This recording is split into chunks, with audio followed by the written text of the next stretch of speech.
We're going to talk with Scott a little bit about his passion and an integral kind of part of his career, making art with technology. I'm a huge fan of your art, man. So much so that I just got this in the mail. This is... look at that.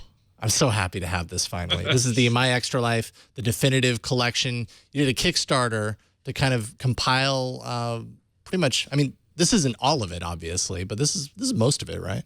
Yeah, it's a lot. So in 2001, just as a method, I mean, this is early in sort of the web content creation days, but I started this comic strip as a way for me to keep drawing every day. It was just a motivation thing for me. It's like I need to be doing that more. At the time I was working as a full-time designer somewhere, and I wasn't doing the kind of art I wanted to do on the regular. So I thought, well, this is a good way to do it. I can publish it to the web. If no one ever sees it, fine, but I'll do it anyway.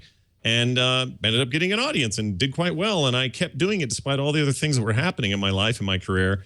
That is the thing that stayed and has happened since June of 2001. And here we are in 2016. Nearly in, I guess this coming June, it'll be, what is that, 15 years, 14 years? Wow. Whatever it is. Yeah. Can't do the math. It's a lot of content, a lot of comics. So I went and I put the best stuff in there. What's interesting is part of the process of putting that book together, and thank you and everybody who supported it, backed it. It was great to deliver that. I'm very proud of it. But one of the things I learned as I went through it is I was going through some of the oldest stuff, and I went, oh, yeah, that's when I used to draw with pencil, then ink, then I'd erase it, then I would scan it, then I'd do this other weird thing with a Wacom tablet. Like I had all these processes that have evolved over, as you would expect, over 15 years. And I've just made a recent, I don't know if I want to call it an evolution, but another jump to something that I have felt like might help me in my productivity. I think I know what that is. You might know what it is. So I just to give people some perspective, as a cartoonist and illustrator, I have a pretty good setup at home. I've got a Mac Pro that I have connected to a Wacom 22 HD, nice big tablet. Been using that for years, love it. Big Wacom fan, think they make amazing stuff. Right around, well, a little bit earlier last year, when everybody was announcing new products, Microsoft had the Surface Pro coming.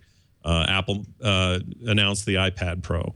Wacom themselves had a Windows solution that was coming, as well as an Android-based portable solution. And I was in the market to take more of this stuff on the road, to be able to have it with me when inspiration strikes, essentially a portable sketchbook that was better than just a predictive stylus that sort of works on existing tablet architecture.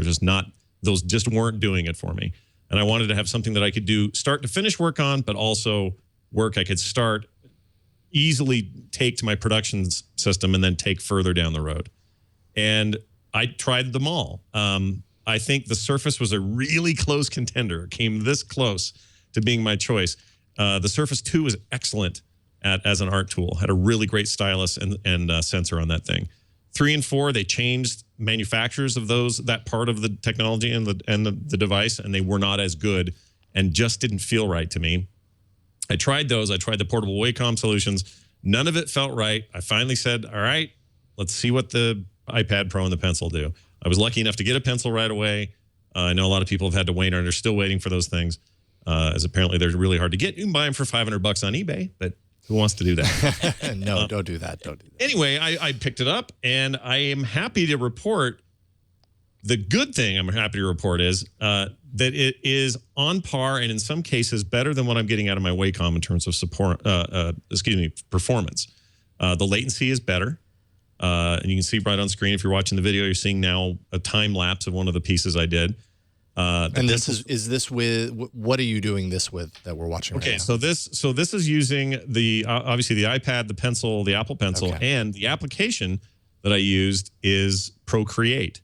And that's one thing I really want to make clear here. I think Procreate is the best mobile art app in existence right now. Wow. And I have tried them all. I've got pages of apps. I've tested them all. I bought them all. I wanted to be sure before I made any recommendations.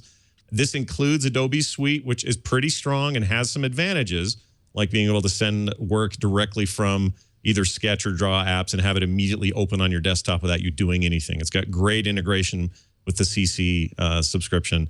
But Procreate not only has better tools, better latency, more of an artistic approach to everything. You just feel more like an artist using this thing. It also has this really cool feature that you just saw, which is it lets me export video, sped up video of the entire process. So every time my stylus touched pad, it recorded the whole thing. And it's all just data, right? So it's not keeping a big video file someplace, but I can export it as an MP4 and have it off to YouTube in seconds. And I absolutely love how that's integrated right in there. And sharing artwork across platforms is very simple. Sending things to Dropbox so I can open it elsewhere is very simple.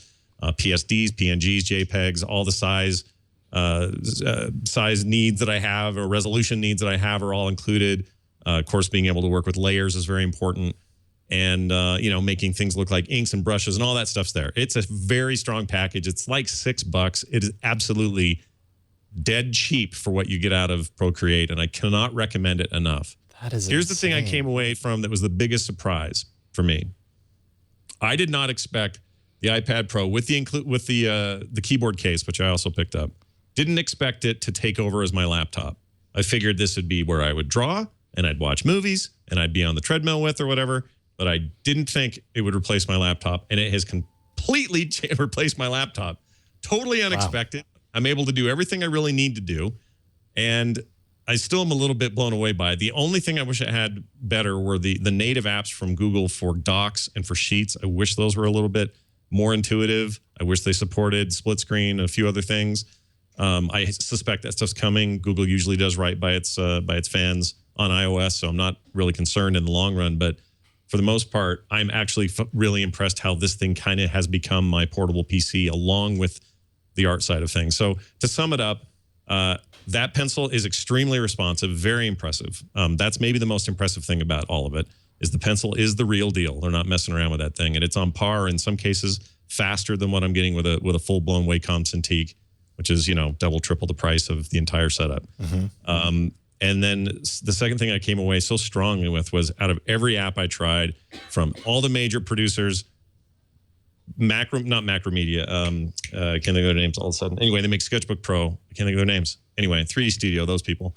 Adobe, everybody, they all pale to Procreate. So get Procreate, get the pencil, get the iPad Pro. If you're an artist, I am very, very happy with my decision.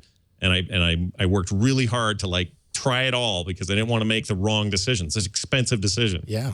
But it's worked out really well, and it's kind of changed the way I work. So big thumbs up for me. Not as expensive when the app is $6, I might add.